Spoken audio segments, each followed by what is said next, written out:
അപ്പോൾ എനിക്ക് കിട്ടിയ പണി നിങ്ങൾക്ക് കിട്ടാതിരിക്കട്ടെ. ഇവിടെ കയറരുതേ. അപ്പോൾ പറഞ്ഞു വന്നത് വേറൊന്നുമല്ല. ഹലോ ഗായ്സ്, അപ്പോൾ എല്ലാവരും എൻ്റെ ഗുരുവായൂർ വ്ലോഗ് കണ്ടു എന്ന് വിശ്വസിക്കുന്നു കേട്ടോ. അതിന് തൊട്ട് മുമ്പത്തെ ദിവസത്തെ ഒരു വീഡിയോ ആട്ടോ ഇത്. ഞങ്ങൾ ചുമ്മാ ഒന്ന് പുറത്തേക്ക് ഇറങ്ങിയതാണ്, അല്ലറ ചില്ലറ ഷോപ്പിംഗ്. ഞാൻ എൻ്റെ ചേച്ചിയും കൂടെ ആയിരുന്നു കേട്ടോ പുറത്ത് പോയിരുന്നത്. നമ്മൾ നേരെ പോയിരുന്നത് മറ്റേ 19-999 കിട്ടുന്ന അറ്റ്ലസ് എന്ന് പറയുന്നൊരു കട, അങ്ങനെയാണെന്നാണ് തോന്നുന്നത്. ആ ഒരു കടയിലേക്കാട്ടോ പോയത്. എന്തായാലും നമ്മുടെ കൊരത്ത് വന്നതല്ലേ എന്ന് വിചാരിച്ച് ഞാൻ പോയതാണ്. ആദ്യം തന്നെ കുഞ്ഞുങ്ങളുടെ സെക്ഷനിലേക്കാണ് പോയത്.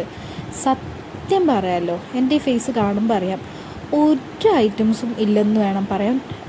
ഇതിലും നല്ലതൊക്കെ നമ്മുടെ വേറെ പല കടകളിലും കിട്ടും കേട്ടോ. 19-999 എന്നൊക്കെ എഴുതി വെച്ചേക്കുന്നതല്ലാതെ നല്ല സാധനങ്ങളൊന്നും ഞാൻ കണ്ടിട്ടില്ല. നമ്മുടെ ഓൺലൈനൊക്കെ നമുക്ക് നല്ല നല്ല ഐറ്റംസ് കിട്ടും. വേറെ എത്രയോ കടകളിൽ നല്ല നല്ല ഐറ്റംസ് കിട്ടാറുണ്ട്. ഇത് സാധാരണ ഈ ഒരു കുർത്തീസ്, ഈ ഷോർട്ട് കുർത്തിയൊക്കെ നമ്മുടെ മീഷോയിലൊക്കെ 299 നല്ല ക്വാളിറ്റിയിൽ കിട്ടുന്നുണ്ട്. ഇവിടെ ഇതാ നോക്കി 550, 450 ആ ഒരു റേഞ്ചൊക്കെ കേട്ടോ.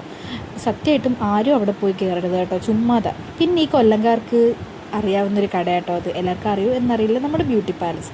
അവിടെ കയറി എല്ലാവരും ചില്ലറ സാധനമൊക്കെ മേടിച്ച് ഞാൻ നേരെ മക്ഡൊണാൾഡ്സിലേക്ക് വന്നു കേട്ടോ. അപ്പോൾ നാളെ പോലെ നമ്മുടെ ഡയറ്റാണേ, ഞാൻ ഓർമ്മയുണ്ട്. ഈ മാംഗോ സീസണൊക്കെ ആകുമ്പോൾ അവിടെ ദാ ഈ ഒരു ഐറ്റം കിട്ടാറുണ്ട്, നല്ല ടേസ്റ്റാണ്. അപ്പോൾ നിങ്ങൾ എന്തായാലും ഒന്ന് ട്രൈ ഔട്ട് ചെയ്യണം കേട്ടോ. അപ്പോൾ ഞാൻ അതൊക്കെ ഒന്ന് ട്രൈ ചെയ്തു, എനിക്ക് ഭയങ്കര ഇഷ്ടപ്പെട്ടു. ഇത് ഞാൻ മുന്നേയും കഴിച്ചിട്ടുണ്ട്, എനിക്കിത് ഇഷ്ടമാണ്. മാംഗോ സീസണിൽ മാത്രമേ ഇത് ഉണ്ടാവാറുള്ളൂ. അങ്ങനെ അന്ന് ഞങ്ങൾ വെജായിരുന്നു കേട്ടോ. അപ്പം പനീറിൻ്റെ ബർഗറും ഒക്കെ മേടിച്ചിട്ടുണ്ടായിരുന്നു. അതൊക്കെ